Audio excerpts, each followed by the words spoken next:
So let's have some fun. It's time to dream up Season 2 of Nightmares and Dreamscapes. Hi everyone, welcome back to my channel. I'm Dave Musson, at Dave Musson on Instagram, and this is the place where I talk to you about all things Stephen King. Find the links in the description and below to check out my fiction, my newsletter, my Stephen King themed band t-shirts, all of those kind of things. But most of all, thank you for taking a punt on this video. I hope you enjoy it. And if you do, maybe hit subscribe and check out what else is here on the rest of the channel. Now, this special is something that just popped into my head when I was recording the last episode, which was my 19 reasons to watch Nightmares and Dreamscapes. I said in that video that I really like the concept and I'd love it to be revived one day. And then after recording the video, I was like, why don't I just do that revival myself? Stephen King pun, mildly intended. So that's what this special is. It's just a bit of fun. It's a punt. It's just me imagining that I've been given the green light to revive Nightmares and Dreamscapes. And what I'm going to do is I'm going to offer 10 episodes, 10 Stephen King short stories that I think would make up a great Season 2 of Nightmares and Dreamscapes. And not only that, I'm going to throw in some suggestions for who might be featured among the cast so we can start really just doing some fantasy series building. That's it for this special. It's going to be spoiler free.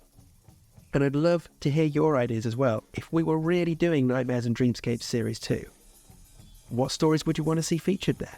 And if you've got ideas for who would be involved in playing characters in those stories, drop those in there as well. Would totally love to hear it. Okay, that's it. Let's do this. Here is this bonus special, and it's my pitch for Nightmares and Dreamscapes Season 2.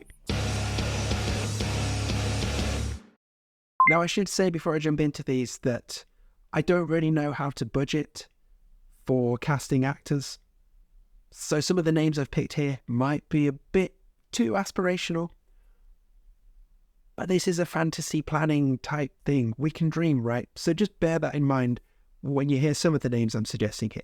And even so, being attached to a Stephen King property might be enough of a hook to get them in. Anyway, here are my 10 picks. And starting off with a story from You Like It Darker, we're going to go with On Slide In Road. So that, you might remember, if you read it, is the story about a family out driving who break down and encounter some difficulties. And we see some interesting family dynamics emerge from that story. So I'm thinking here that Nicolas Cage, and a sort of aged up Nicolas Cage, would play a brilliant version of the old man. And his son could be Josh Hartnett. I'm mainly thinking that because I recently watched Trap, and he was great in that. But I think he would work in this. And then, as one of the bad guys who we meet, let's have Barry Keogh, or however you pronounce his surname. You know, from Saltburn, from Banshees of Inisherin. He would be brilliant as a King villain. He's got that perfect face. And yeah, let's just see what happens with those. Okay, episode 2, we're going into Just After Sunset. We're doing an adaptation of The Gingerbread Girl. And my casting here, I'm thinking Emma Stone as the Gingerbread Girl. And one of my favourite actors at the moment, Kyle Gallner, the guy who always has amazing hair in whatever horror film he's in. Have him as the bad guy. That could be a really interesting, fun dynamic. I'd love to see him in a King property in general as a bad guy. And I just think Emma Stone would work as the character here. The one who's obsessed with running. Is she running away from her life? Is she running away from responsibilities? Or is she running to something new?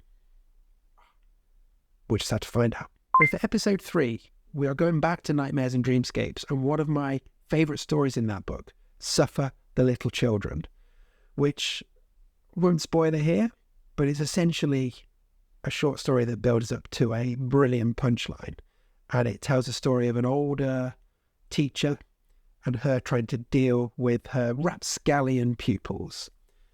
And the casting I'm thinking here, I don't know about the kids, but as the teacher, Catherine O'Hara, I think she'd be great. And because she's got that connection to Home Alone and kids kind of sending her a bit crazy, I think that'd be a fun little nod. We could even make one of the kids called Kevin, so she gets to go, Kevin, at some point. I'm just spitballing here, but I think it would work wonderfully. She's great. She has that kind of face and that tone that would work perfectly for this story. Okay, episode 4, we're going back to just after sunset, and we're going to adapt Willa. Sorry, doubted myself for a moment there. Had a horrible thought that it was actually in Bizarre Bad Dreams. It is not, I should trust myself. Okay, so for casting, I'm thinking as our lead pair, we're having Chosen Jacobs and Sophia Lillis. And yes, that's young Mike and young Bev from the 2017 It movie. Those guys as a young couple in this story who've got a bit of tension about them, but obviously clearly love each other, I think that would work really well. And as a bonus bit of fun for this, let's get all the other kids from the It movie and cast them as other minor characters in the background. Just one of those things that is a real visual treat for proper constant readers, long-time King fans. Just for them to be pointing at the screen constantly, like Leo DiCaprio in that meme. Whereas for episode 5, I'm going to do something that Nightmares and Dreamscapes has not done before, and pick a story from Skeleton Crew, specifically Mrs. Todd's Shortcut. I think this would work brilliantly as a 40-minute piece of television, can fully embrace the Creepshow Twilight Zone weirdness of it. And the casting for this, I think, will work brilliantly. Something I've tried to do in the casting here is bring in a few familiar faces to King adaptations. My casting for Mrs. Todd's Shortcut, we're getting the band back together from the Shining miniseries. We're having Stephen Webber and Rebecca De Mornay as the main 2 characters. Yeah, that would work, right? Episode 6, also doing something that the previous season didn't do, and picking an uncollected short story, specifically A Face in the Crowd, which is the baseball-themed story that King wrote with Stuart O'Nan about an old guy sat at home watching baseball, spots somebody in the crowd behind the batter, someone in the crowd who couldn't possibly be there because they're dead. And I'm thinking for casting in this one, the guy watching at home is going to be Steve Carell. I think he would really relish that situation. The face in the crowd, Willem Dafoe. Yeah, he's got such a distinct face anyway. It just worked. Like, I'm already a bit creeped out by that prospect of him staring at me. So yeah, we're episode 7. We're going to Everything's Eventual, and one of my favourite stories in that book, All That You Love Will Be Carried Away.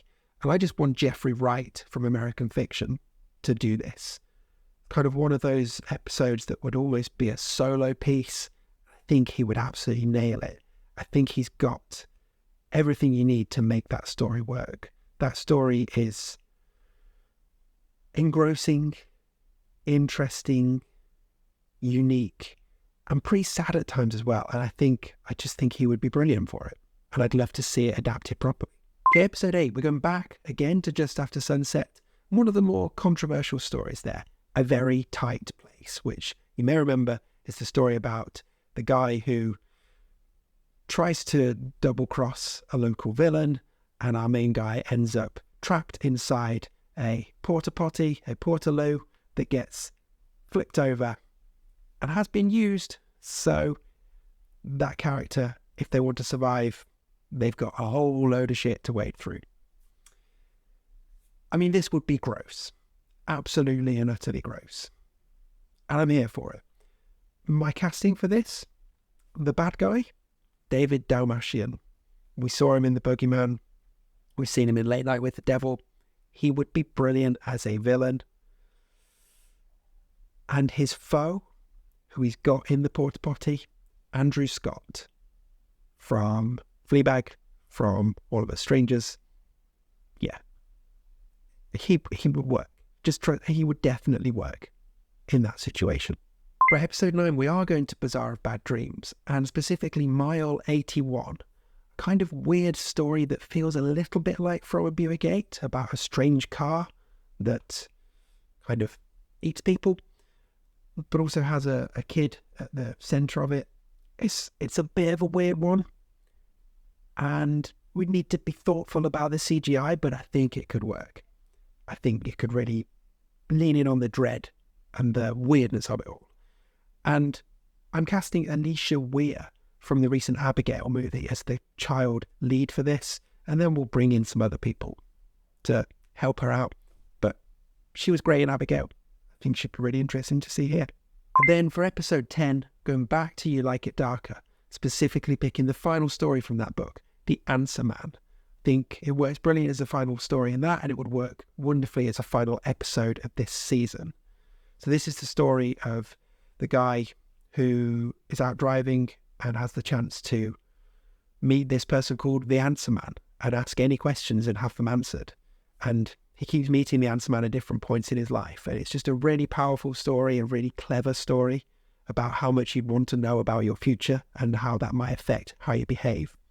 So I'm thinking for the casting here, I'm bringing Henry Thomas back because he's great and I love seeing him in King adaptations. He can be the guy who we see over the years asking the questions.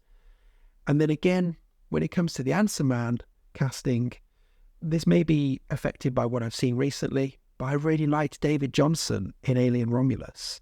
I think he'd be a great Answer Man.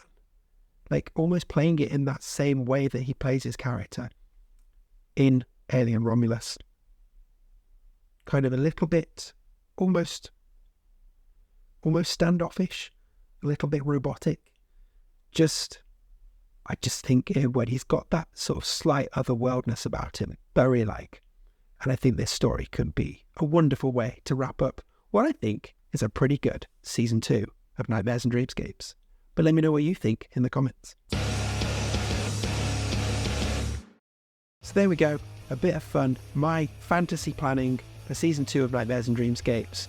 Like I said all along, I love the concept of this show. The execution of season 1 didn't exactly nail it all the time, but I think it could be a really good vehicle for getting more King short stories out there.